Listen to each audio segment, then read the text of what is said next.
and welcome to the Tennessee Williams New Orleans Literary Festival. I'm the editor of publications at the New Orleans Museum of Art, and for about 20 years, I edited Louisiana Cultural Vistas magazine and NOLA.org, the digital encyclopedia of Louisiana. So fortunately, I was familiar with the institutions we're going to talk about today, and I arrived in New Orleans just in time to be a customer, also at these stores.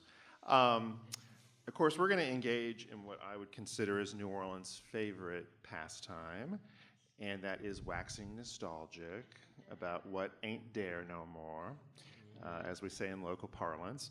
So let me introduce our speakers today. First is John Magill, and he worked at the Historic New Orleans Collection for 34 years as senior curator before retiring in 2015.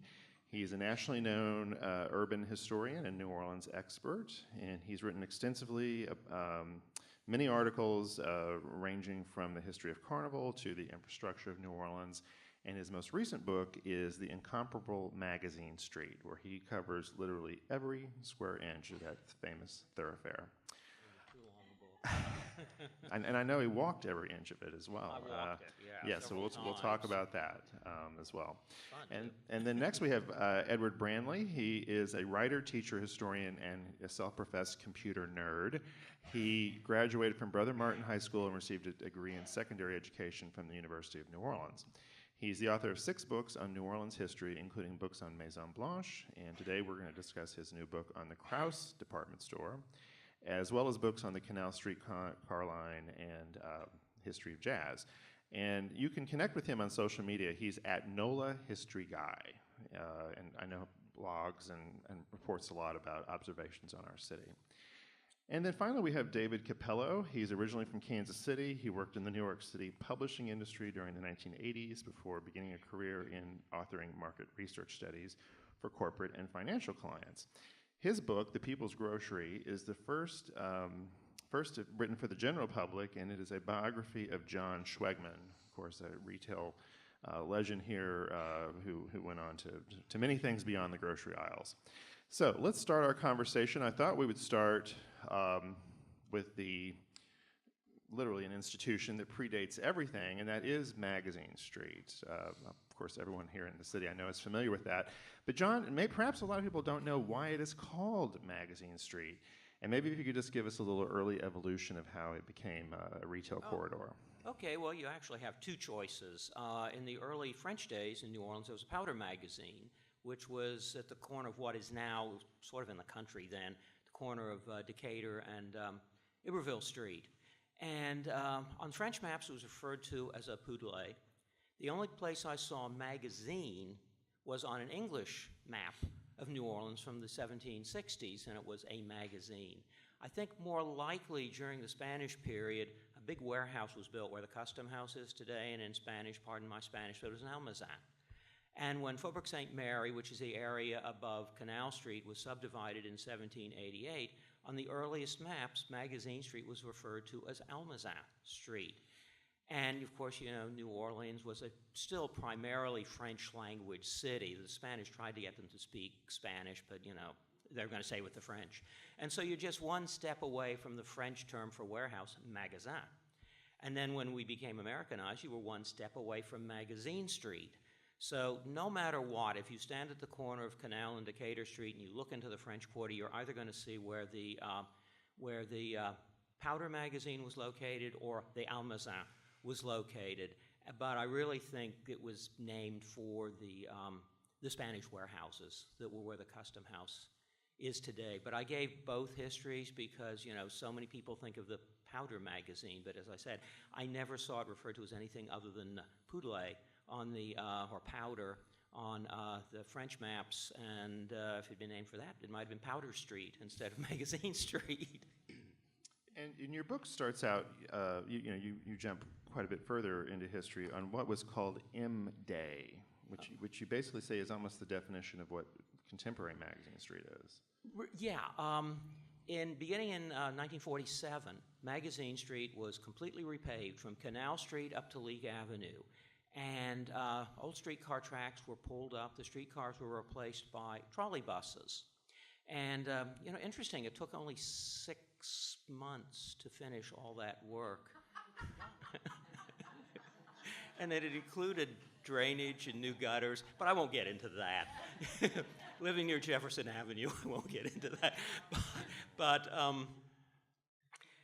there were four business associations along the street because there were 4 shopping districts, each shopping district based upon a market anchor, and they were all 4 public markets. And I want to say, historically, New Orleans made groceries at Schwegmann's, but New Orleans in its earlier days made groceries at public markets.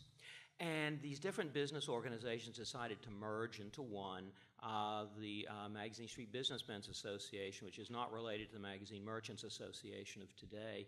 But they decided they wanted to really put on a big show because they wanted Magazine to compete with the 2 big shopping districts in New Orleans. And there were a number of them, Oak Street, St. Claude Avenue, and so on. But the 2 biggest shopping districts were, of course, Canal Street, which was the most upscale, and then, of course, South Rampart going into Dryad Street, now Aretha Castle Haley, which was, say, more working class African-American shopping district. But they were the 2 big ones. And Magazine merchants thought, well, why can't we get in on this? Let's turn Magazine Street into a word we hear a lot today, a destination shopping area. And they were advertising that, we have all this beautiful new paving, so you can drive your car here for those people who are becoming automobile oriented, and said there's plenty of parking on all the side streets, and also with all the new trolley buses that were in, they were comfortable. And it wasn't just like 3 or 4 like the Magazine bus today. There were about 30, 35 of these trolley buses on the street. And so they planned sales. 200 of the merchants along the street got together and sponsored a parade. And then they presented it to Mayor de Lesseps Morrison, and he loved the idea. And he was the one who dubbed it M-Day, July the 9th, 1948. And we're approaching the 70th anniversary of M-Day. And this was kind of a pivotal point. And of course, between 1948 and the present, Magazine has had its ups and downs, but it was really when the merchants began thinking, this can become a destination street. And I just want to mention some of the merchants that were in there in 1948 are still around today, like Perlis and Ralt, the locksmith, and Henry's Bar, and Casametto's Restaurant. National Art and Hobby was there in 1948, although sadly it hasn't been since November. But that was the point where Magazine Street, the businessmen were really seeing that this was a point people could come to, and little did they realize it would become such a destination as it is today, and little did they realize they would no longer be competing with Canal Street or Dryad Street. Well, of course, it's a great testament to our city and our loyalty to our mom and pop and locally owned businesses that there are these institutions still left. Of course, next we're going to talk about ones that have vanished, but certainly not in our collective memory. Like I said, I moved to New Orleans in 1992, and I actually bought my first bed at Krauss Department Store. And I was kind of amazed when I went in there that there were still departments with names that seemed so old-fashioned to me. There was a foundations department, there was a notions department, there was a domestics department, and I loved it. I thought, this is kind of why I'm in New Orleans, because I'd rather live in the past than the future. So let's talk about the history of the Krauss Department Store. Just start from the beginning. How did it come to be? Well, before we do, I just wanted to mention one thing that struck me with what John said about Magazine Street. Is when the streetcar tracks were ripped up and how quickly Magazine was repaved and everything. And it's a pattern you find throughout anything that NOPC did in conjunction with the city. Whenever they wanted to discontinue streetcars, the easiest thing to do was make sure the tracks were ripped up immediately so nobody changed their mind. I'm not kidding. It's like if you look at anything from Laurel Street to Magazine Street to, oh gosh, Canal, they were cutting down the wire just after, anyway, yeah. So Krauss is in a way, in terms of Canal Street and retail on Canal, it's kind of like the ultimate expansion of retail because, we start with the river and then, of course, everything with the city in general grows out toward the lake from the river. It's the same thing with Canal Street. Most everything on Canal was before, or was basically everything in terms of development, in particular with retail, retail development on Canal, stopped at Rampart Street. And Rampart was kind of a natural boundary because it was the end of the quarter, so you're moving up into Tremé at that point. The big train station doesn't come till 1908. Actually, the department store predates Terminal Station, but there had been a train station there because there was an excursion train from Canal going out to Spanish Fort. The Krauss brothers did not build Krauss Department Store. A man named Leon Fellman did. Now, Fellman and the family and everything, Fellman was a German Jew, comes over, connects with his brother here. They open a number of dry goods places, most notably in the 700 block in the Turo buildings. He's the one that decides it's time to expand further out. He buys out the 1201 block, tears down the 5 buildings that were in the 5 houses that were in the 1201 block in 1899, and then by 1902, the first 2 stories of what, you notice how Krauss is odd in terms of department stores because it starts with the 2-story, basically the first story, the mezzanine, and the second story, and you can see that today when you look at the condos, it's just that low piece, and then it goes up 5 stories after that. So Krauss developed, but basically Fellman built the first 2 stories. And then, of course, now Fellman's got his own store at 800 Canal in the old Pickwick Hotel, which becomes, when he passes away, sometimes you ever start researching and you finish it, you turn the thing in, and you have more questions than when you started. Why did the family change the name from Fellman to Feibelman as soon as this man died? I don't know. If anybody does, find me, okay? It had to be some kind of ugly family. Anyway, so Fellman builds the store, but he's got his own store in 800, so he needs to lease it to somebody because he thinks, personally, it's 1902, 1903. I think he knows the train station's coming, and he's going to make a buck on the whole thing, right? So he builds those first 2 stories, and then, of course, now this is Jewish retailing, right? So it's the Jewish community. So it's the typical thing. Immigrants come to the city, they go to shul, they meet the people, you work for somebody, and that's what the Krauss brothers did. The Krauss brothers' first store, by the way, on Canal Street was at 833. Anybody know what that building is now? It's the IHOP. Their first store was where the IHOP is now. Go figure, right? But anyway, so by 1902, Fellman's got this building. He knows these 4, they were 4 bachelor brothers too, which that's a story in itself. But so these guys, they're very skilled retailers. They've learned the dry goods business from Fellman, from the Schwartzes, so they know their business. So they open up the store in 1903. Now, here's the thing about the Krauss brothers. Like I say, they're bachelor brothers. They don't have any responsibilities, no kids, no obligations, right? So basically, by 1920, the brothers turn it over to the brother-in-law. There's a guy, his name is Leon Hyman, made his money down in Houma with his brother Maurice, who then went out to Lafayette. Leon Hyman basically, Leopold Krauss just basically drops the keys in his brother-in-law's hand. Leon Hyman had married Tekla Krauss, who was the sister of the 4 brothers. And that's where the Hyman family comes in. So if anybody's heard that name, you've heard of Leon Hyman, then his son Jimmy, then his son Jerry, who's still with us. That's basically, Leon Hyman was the Krauss brother-in-law. Now, like I said, this is straight old school dry goods retailing. So that's why all the notions. I have a chapter. I had to figure out, most of the book is chronologic, but I tried to figure out how to deal with it. So I made a chapter. It's called Fabrics, Foundations, and Food. Because I needed to talk about the fabric department was 15,000 square feet. It was incredible, right?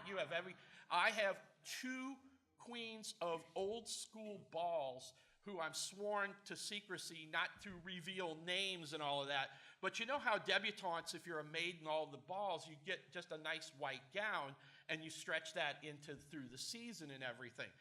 Most of those gowns were made from fabric purchased at Krauss and then made by dressmakers, maybe for the carnival maids and that kind of thing.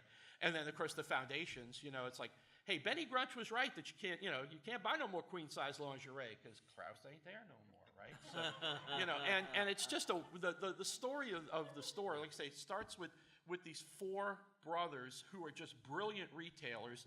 They bring their brother-in-law in because they want to go back off and jaunt off to Europe and everything else. And Leon Hyman's just one of these guys with an incredible work ethic who then keeps building out the five-story part of the store all the way back from Canal back to Iberville.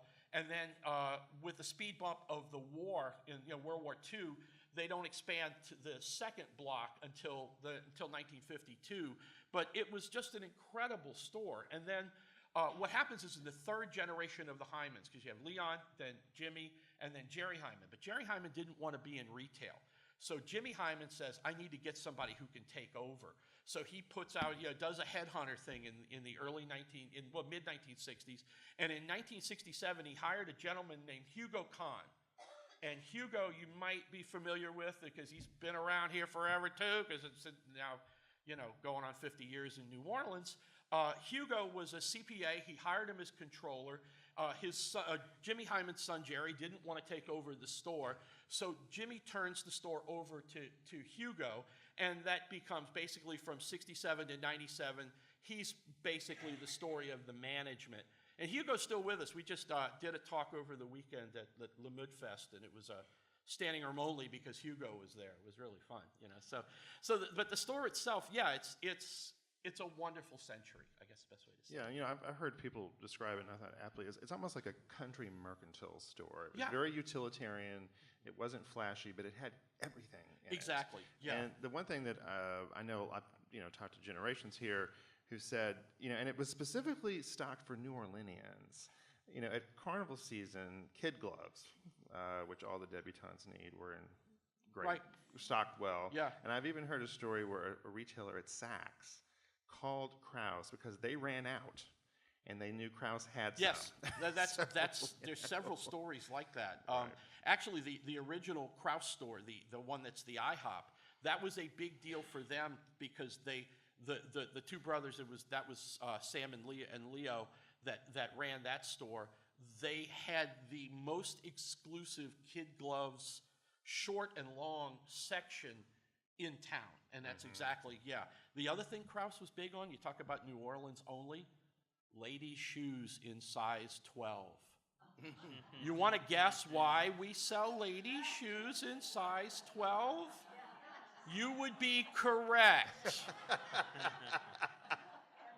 As in they weren't really ladies. Yeah. Okay. Oh no, they were ladies. They Yes. just weren't women. But Yes, thank you.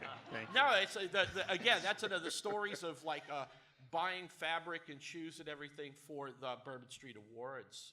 Because you got guys that lived in the quarter in the Marigny, and Krauss was the local store for that. You talk about the country aspect of it. I've got a couple of pictures in the book of Leon Hyman's store down in his stores in Houma Thibodeau. He ran general stores. That's where the mindset came from.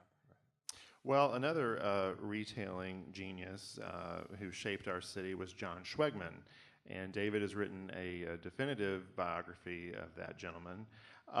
Let's talk, David. The Schwegmann's, of course, began like so many success stories in America as immigrants, German immigrants who came to New Orleans. And where did their retail empire begin?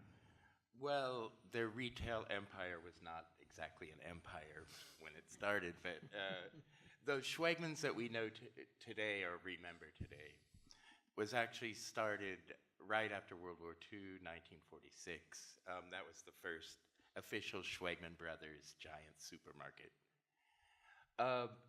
But the entire phenomenon goes back to right before the Civil War, actually. The Schwegmann story basically deals with 150 years of retailing in New Orleans and gives a great picture of the modern development of New Orleans. And there's a lot of great details of cultural history in the book. Yes, it did start with immigrants. It started with actually someone who was not a Schwegmann family member. It was a man named Ferdinand Henke, who came from Germany, I believe the Alsace-Lorraine region, which was a football between France and Germany. but a lot of the Schwegmann characters come from that region. So he came here alone. He's from a family of several siblings, but he came here alone and established a grocery store at the French Market in about 1855. And he was very upset about the conditions at the French Market. You know, I mentioned in the book, it looks beautiful to shop at the French Market back in those days from looking at the line drawings and things like this, but actually the conditions were pretty deplorable. And he thought there could be a better way, so he actually opened up a store, a grocery store, right across the street from the French Market. And it was enclosed, it had walls and, you know, novel features like that, a roof. And it was, of course, a raging success. It had, you know, hours. The French Market was only open till early afternoon. So his store was open till 9. So it was a great success. He sent over for his brothers and sisters, and they came over and helped him with the store. They called it, instead of Hanky, they called it Hank's Grocery. And it's alleged to have been one of the first actual indoor grocery stores in New Orleans. I can't verify that, but I'm sure it was one of the, if not the earliest. Anyway, so where Schwegmann happens into the picture is with the original immigrant, Schwegmann immigrant from Germany, not from Alsace-Lorraine. But he came here, the grandfather, his name was Garrett Schwegmann. He came here looking for adventure. He had other family members who went to Cincinnati and other cities in the United States. He was the only one who came here. And he was a pretty adventurous guy. And he was a cabinet maker, but was reduced to cleaning out privies, because that was the only work he could get. And then, of course, along comes the Civil War. This was about 1860, 1861. And he ended up fighting on the Union side, strangely enough. And he got wounded eventually and came back. His face was slightly disfigured, but he was still a handsome blade, I guess, for judging from his picture. And he came back and applied for a job at Hank's Grocery, and they loved him. He was a very charming fellow, and the sister of Ferdinand especially liked his charms, and they ended up getting married. And so he worked at Hank's for several years, and then in about, the dates are very, very up in the air, but he eventually went on to start his own grocery store. And this was in the Bywater area. Now there's a sort of apocryphal history of the original Schwegmann's that has entered all the history books. It's in Wikipedia and everything. So it's pretty much everywhere you look that the original Schwegmann's grocery store was at Piety and Burgundy and the Bywater. But that's not true. That's what their brand whiskey was called, Piety and Burgundy. Yes, yes, right. yes. It's true.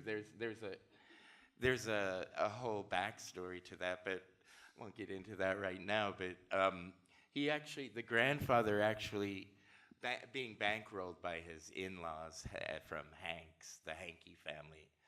And by the way, the Hankey family, one of the brothers married a woman from Houston and went on to found the first grocery chain in Houston. It was a really big deal in Houston.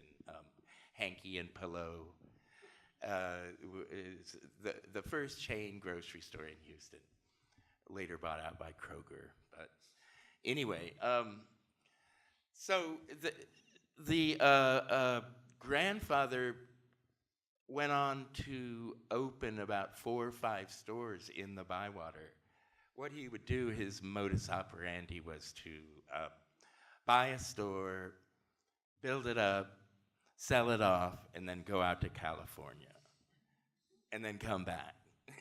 And nobody ever knew whether he'd come back or not, but he just kept coming back. I don't know exactly why, but talk about backstory. He had quite a backstory too. He wasn't a philanderer, but he was a drinker and a gambler, and I guess that's what he was doing out in California, but nobody seems to know. Anyway, he was a great businessman, and all his stores were successes, except for the last one, which was on Piety and Burgundy. And I actually went to the records, the archives where they have all the property records here, and dug through all that, and that's where I found out that he actually bought the Piety and Burgundy store in 1880, not 1869, but he sold it 6 days later to somebody without the same name as Schwegmann, and then he bought it back, and then he went back out to California, and he came back in 1889 and bought the Piety and Burgundy store again. And the liquor that is called Piety and Burgundy is also called 1889 or Old 1889 or something. And the only way to really explain that date is to go to the Hall of Records and see that is when he bought the store for the last time. And that's the last store he bought too, because he started driving it into the ground, basically, because at this point he was pretty deeply into his cups. It sounds like the whiskey was appropriately named then. Right, I'm going to fast forward just a little bit, because I want to get to, of course, to John Schwegmann, who, of course, descended from all this, and how he revolutionized the way New Orleans shopped. So let's talk about how he started his supermarket, and then how that became really a model that was replicated nationwide. Well, yes. I just real quickly back up. His uncle bought the store from the grandfather and made it a giant success. It was one of the most successful corner grocery stores in the city. His father took it over. John Schwegmann worked there when he was a child. So he was basically just completely steeped in this. All his relatives were from the grocery store business. He had great depth of knowledge in this world. So he went on to do several different things. His uncle wouldn't hire him to work at the store because he felt like he should get more experience with other kinds of business. And he went into real estate and blah, blah, blah. Anyway, he along the way he was a serious student of business and retailing. He just read everything he could get his hands on, and he was following the developments in the supermarket industry. Which the first supermarket was invented. The first actual supermarket, as opposed to a grocery store, was developed in 1930. It was kind of a Depression-era invention in New York City, and he was very impressed with that. The store is called King Cullen, and it was called the world's greatest price wrecker was the slogan, and another slogan was pile it high, sell it low, and this actually was like John Schwegmann's philosophy in a nutshell, both of those, price wrecking and pile it high, sell it low. And so anyway, after World War II, the first year after World War II, John opened up his first supermarket, which was the first supermarket in New Orleans. And this was a very fortuitous event for New Orleans, because this was when the suburbs were expanding, and it could have easily been a chain supermarket that came into New Orleans at that point, but it was John Schwegmann who captured basically most of the supermarket trade for the next 20 years. And we're very fortunate that happened, and the food culture was preserved in all its wacky and eccentric intensity. So now, along the way, I'll just mention this. In 1950 and 1957, he opened up the two world's largest supermarkets. Now, this was the origin of the big box store, and you'll only read about it here because it's essentially been written out of the history of retailing. In fact, that world's and it was literally the world's largest supermarket. Yeah, when it opened. It was out at Old Gentilly Road, as I recall. Yes. And it was so phenomenal. Tour buses would actually go out there because it really became an attraction in the city. Nothing else had ever been built like it. Just the square footage alone, and the variety of merchandise. But I'm going to come back and talk more about how he also went all the way to the Supreme Court, actually, to shake up the way American retail was configured. But I'm going to come back to John for just a moment. John, as we've discussed, when you did your research on Magazine Street, you walked every block of it. Yes, with the photographer. And I'm sure met every merchant. But what were some of the observations you made that, of course, you're a longtime New Orleanian, steeped in history, but what were some discoveries you made that really surprised you? Or Well, actually, I think one of my, the oldest store, of course, on the street is Rault's, the locksmith, which was interesting. Rault began he was a French immigrant who started as gunsmith in the French Quarter, and by the 1850s had moved to Magazine Street, and then the family later became locksmiths. Although one of the interesting places was Henry's. Henry's Bar, I never realized it was in the same family since 1900. It was an Irish immigrant and his wife bought an existing saloon, and it's descended down through the same family through son-in-laws. Currently, Steve Gogrieve owns the bar, and there are some interesting stories about it. One of its customers was Lee Harvey Oswald, who just lived down the street at 4905 Magazine Street in a tiny little apartment at the back of a building, of a double house. And he was not a drinker, but he would go hang out at the bar. He'd buy maybe a beer, because he really didn't have that much money. He and his wife didn't have that much money.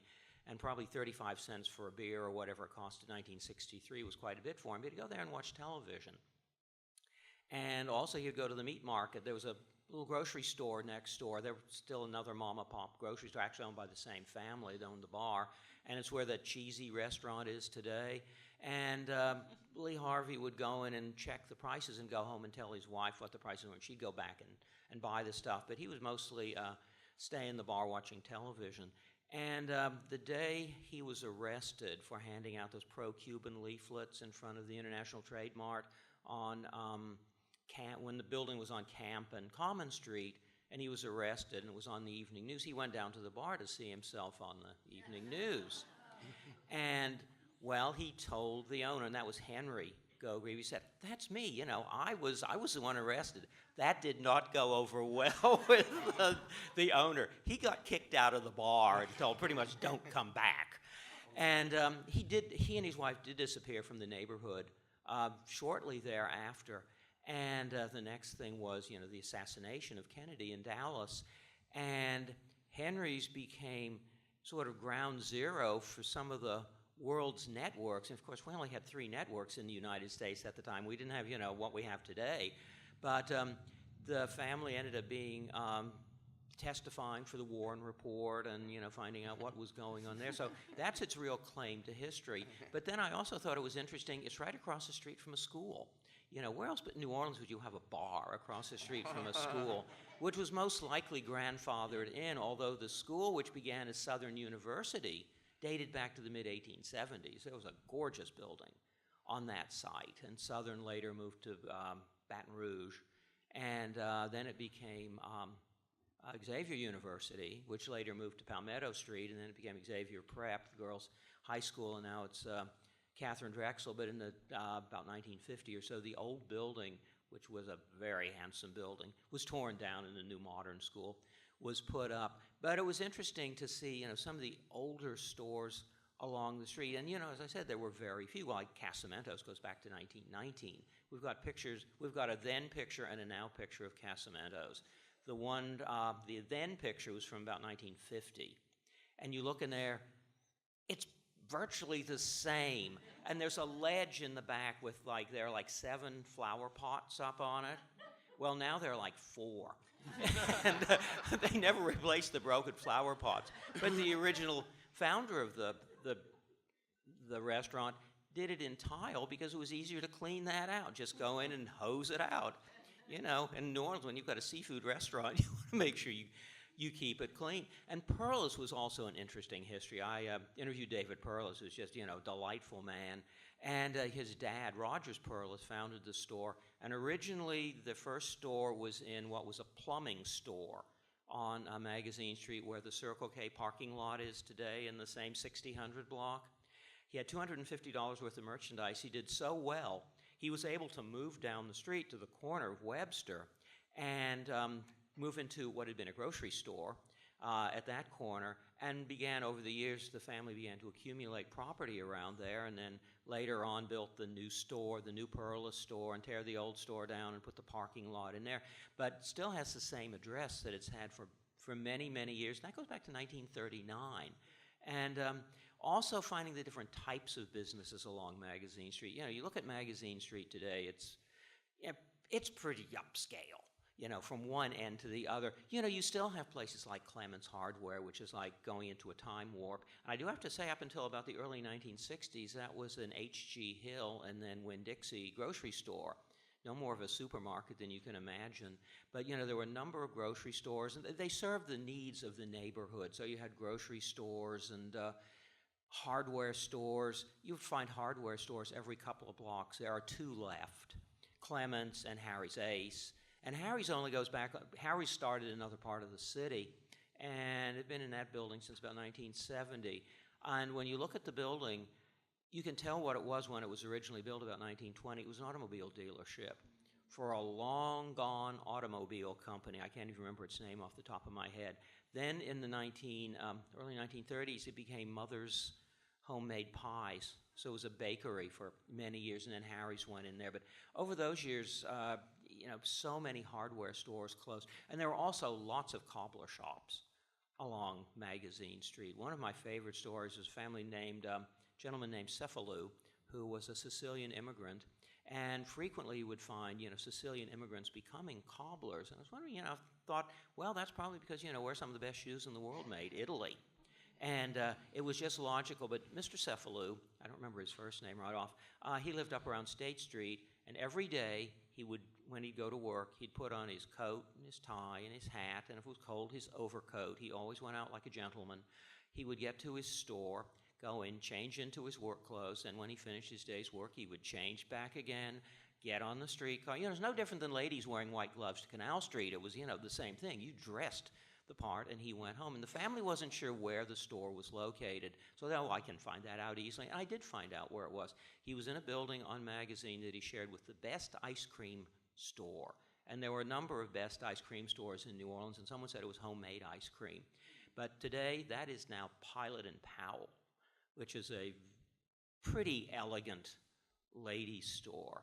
And another interesting store was the Ewing Market. Ewing Market was one of the 4 markets along the street. The first was the Magazine Market, which is where Il Mercato is today. The next market up, and that dated from the 1850s, another one from the 1850s was the 9th Street Market, where Jose Balai is located today. Next one up was the Jefferson Market, which is now the gym for St. George's School. And then the last one, built in 1907, was the Ewing Market. The actual building that's there today dates from the early 1930s, when the city was trying to compete with the new grocery stores coming into town. And it's a nice Art Deco building. But when I first moved up there, I've lived in the neighborhood since the early 1970s. It had become a private grocery store and called Ewing's. And there were 2 ladies who ran the store. And, you know, at the time I thought, oh, they were elderly ladies. They're probably younger than I am now, and I'm 71.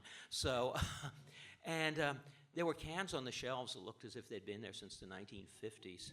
And then they moved out soon afterwards. And then it became Leisure Landing. And I think for a lot of baby boomers, that was one of the best record stores in town. Then it became Feet First, then it became Mimi, and now it's a store called Joseph. And it opened just while I was, finishing up the book, and I thought, well, this is a pretty iconic building for this part of magazine, because the markets were really what brought businesses surrounding them. That's why you ended up initially with 4 shopping districts. And I thought, well, I better go in and see this place and see what it's all about. Very different, shoes like Manolo Blahnik and Jimmy Choo, and high prices. Beautiful, beautiful store. Very, very nice. My gosh, it used to be a market, and now it's here, so typical of what sort of modern Magazine Street is becoming. But those were sort of the fun little things I found out about the street, individual businesses who were still there, but how the new businesses have also moved into the street as well. I do have to say, one of the questions I got from some people was, why, what are we going to do when the rents really start going up? Well, we might see some changes. Maybe, we'll have the incomparable Chapatula Street. Yeah, I mean, it's true. Magazine Street has really been a reflection of the demographics and the changing socioeconomics that have grown up around it. Back to Krauss Department Store, of course, another institution that was well beloved there was Eddie Baquet's restaurant. And I wondered if you could speak a little bit about that. I know even Julia Child was a customer. That's right. At one time. It's funny. It was called Eddie's at Krauss because of Eddie Baquet. But what was interesting is Eddie never ran the restaurant because he had retired a month. Basically, it was Wayne Baquet, it was his son, that got the idea of let's expand out. Hugo and the Krauss company, the Hyman, said, yeah, let's. This sounds like an interesting idea. So it was called Eddie's at Krauss, and it was the Baquet family. But Wayne and his wife did the work. Now, the stories are, of course, that, Eddie would come in, he was retired, right? So what do retired people do? They go back to work. They go to work. So, so Eddie's in there every day telling his son how to run the restaurant, right? Now the Julia Child thing is interesting. I have an image of the letter that Julia Child wrote back to Hugo Kahn, thanking him for the hospitality of the store and how wonderful the gumbo at Eddie's and Krauss was. Of course, it's the Baquet family secret recipe, but the important thing about it, and if you're familiar with the term, the Baquets use a dry roux, and that in itself, because it's easy to make a dry roux in very large quantities when you're making for a restaurant, and it's also consistent. You can write down the instructions and tell the prep cook who comes in at 5 a.m. to make it work. Now, Eddie's at Krauss was only the Baquets for about 3 years, but it originally was called the Luncheonette. And then then it became the diner at Krauss, and it had but usually it was the Luncheonette from 1931 till going into the 1990s. What was interesting about the Luncheonette at Krauss? Well, there's a couple of things. The store, the Hymans opened. Leon Hyman opened the Luncheonette in 1931 because. Well, he was able to because of another important development in the store in 1931. Krauss became the first store on Canal Street to air condition. So they brought in the refrigeration, they brought in the HVAC basically to do this big old building, and that meant they could build a walk-in cooler and then set up the original. Now, the original Luncheonette was on the mezzanine when you came in. You took... Yeah, basically, well, then it was not the nice Art Deco escalator at that point, but it was a simpler escalator just up to the mezzanine, and that was the original lunch counter. Then after the building in 1952, the building that runs from Iberville, Custom House Street originally, Iberville Street, back to Bienville, the second building was a service building. They moved all the AC and the electrical and everything to that building, so that opened up a lot more retail space, but it also expanded the kitchen area that you could do. So what the store did was to build a bigger diner on the second floor. Now, you would think that, okay, then now what do? You just, break down the old diner and go from there. The Krausses did something that got them a lot of goodwill in the African-American community. And this is going to sound counterintuitive, but basically they left the original diner from 1931 open as a colored diner during the 50s. Now you're going to say to yourself, yeah, gee, thanks. Thanks for don't do us any favors here now, But when you think about it, it was a place on Canal Street where African Americans could go for lunch, and that was a big deal. And people didn't forget that. Basically, it's like I've had older folks tell me, it's like, hey, that was a thing, that kind of thing. And then of course after. And that's also one of the reasons why, for all that Woolworths and MB had their grief, basically were picketed during the Civil Rights Movement, the Hymans got a pass at Krauss a little bit because, well, you're picketing and then you went to Krauss to go eat lunch, So, I mean, it was no joke, right? So that was kind of the thing. And then, so the idea of a celebrity kind of New Orleans, farming out the diner was a newer thing, but the timing was right. Wayne at the time was the food services manager for Southern University in New Orleans. They had the family had the restaurant. Eddie was retiring. It all kind of came together at the right time. And then it all fell apart at the right. Well, I say fell apart because the family got a better opportunity, and that was Zachary's Restaurant up on Oak Street, which I don't know if you remember. It was big, from just before the storm really is when it hit its heyday. And so in 93, basically they decided to give up the lease on the Krauss Diner and put their attention back to the family restaurants. But Julia Child got to eat there, and that was a thing. You can cry. They milked that one for a while. Well, I would say New Orleans would probably be the only city where gourmands would go to a department store luncheonette. Exactly. It's like it was that still yeah. that Maybe good. now you'd have the diners and drive a Fieri. You might have that, but no. Krauss got Julia Child. They didn't get Guy Fieri. Yes, right? yes. So we have a little more time. I want to go back to John Schwegmann. Of course, we've already heard that he was kind of built the precursor to what we know of now as the big box store. But he also became a serious litigator and went all the way to the Supreme Court to break up some business rules in America that also led to something like Walmart or Kmart. How did John Schwegmann, what was his legal battles? Yes, well, he was very much of a fighter from early in his life, and that aspect of him just continued and got stronger and stronger as time went on. He was always looking for a battle, and he found it in the idea that you could not discount prices. Now, this sounds odd. It's another thing that's kind of been written out of retail history. There was a series of laws that were enacted in the Depression called fair trade laws. Now, these went hand in hand with Stop the Chains, Tax the Chains, the Wright-Patman Act. There was a lot of legislation that was very anti-chain and very anti-big business. It's back when Republicans were against big business, or not all of them, but there was a very, very big populist movement against Wall Street, with Wall Street as the focus of their ire. Well, John Schwegmann sort of inherited this animus toward the chain stores and toward the Wall Street coming into your town and taking the money and sending it away. He very, very much inherited the populism of Huey Long, I would say.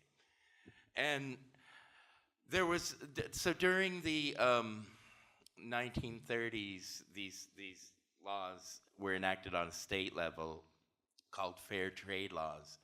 And over the decade of the 1930s, 45 states had these fair trade laws. What these did was, it's pretty technical, but they were basically anti-discounting laws. You could not discount and you could not undercut the local merchants. Everybody had to charge the same. Well, it wasn't exactly no discount. It was called minimum markups, which you could still have lower prices, but it couldn't go too low. It had to be a certain markup. Now this really handicapped the entire country. But I've been reading a lot of retail history recently, and a lot of people really minimize the impact of these fair trade laws. Well, I'm not sure. It's not really talked about these days to any degree, so I'd have to do a lot more research. But all I know is that it very much was taken seriously in Louisiana, and John Schwegmann ran afoul of the fair trade laws. One aspect of the fair trade laws was called the non-signers clause, and it's that if you got a retailer or a distributor to go along with what the manufacturer wanted to charge, if like GE wanted to sell a washing machine for $200 or whatever, and they signed with a distributor, and the distributor said, okay, $200 is the price. Well, then it was illegal. Then everybody else in the state, every other distributor, whether they signed this contract or not, had to sell for $200, or no less than $200. So John Schwegmann, the fighter that he was, just said, well, this is totally unconstitutional. You're violating my property rights. I didn't sign any contract. What are you talking about? Well, it's funny. You would think that was a no-brainer, but it wasn't. It was the law of the land, and nobody challenged it. But then along came John, and he deliberately undercut the prices and blatantly advertised them. And of course, the first one was with liquor, the liquor industry. He took on the liquor industry, said, I'm selling this Seagram's for $1.38 instead of $2.51 or whatever. And they're like, okay, well, you're going to prison, basically. We're the liquor industry. Who are you? But he actually took this case. He lost every case in the local court, the state courts, and even on the federal appeals court. But he kept taking it to another higher level. And fortunately, the Supreme Court took the case, and in 1951 agreed with John Schwegmann, and he won the case. By that time, he had all sorts of lawsuits against him, of threatening to force him out of business. But he won, and they were all dropped. And he got a false sense that he had triumphed over these fair trade laws. Well, the next thing he knew, he's like, okay, well, I'm going to lower my drug prices, my over-the-counter, medicine prices for aspirins and paregoric or whatever they had back then. And the drug companies said, well, wait, you're violating the fair trade laws. He said, well, no, the Supreme Court said it's not valid. And they were like, no, you're wrong. And they went back and got new legislation. Anyway, so here he was taking on the drug companies. And when I first started doing research for this, I would go to the library, the card catalog with names. It's just by names, and Schwegmann, and it was like lawsuit by Pfizer, lawsuit by Johnson & Johnson, lawsuit by... And I was like, what's this all about? Well, basically every drug company in the United States sued John Schwegmann. So he was up with a combined weight of big pharma. And he made a serious dent there, but he could not defeat them on the federal level. But he, through some kind of trickery and clever legal maneuvering through the the great Stone-Pigman Law Office in New Orleans, who handled the case, he was able to triumph in the Louisiana Supreme Court, and once again got all the lawsuits dismissed against him. Now, what this did was, and this was in 1957, so what he did was really, he was essential in clearing out and delegitimizing these fair trade laws that had been in force from the 1930s through the 1950s. And he struck a severe blow with the liquor case, and then a definitive blow with the pharma case. And this really, and at this point, other retailers were starting to be encouraged by his actions. And there was a big movement to repeal these on the state level. They were really hamstringing the entire United States retail industry by not being able to, not allowing discounting. And by the late 50s, due to the action of Schwegmann's and other enlightened business types, these laws were well on their way out. And you can see their effect by the fact that in 1962, by the time the damage had been done, what 3 chains were founded? Walmart, Kmart, and Target.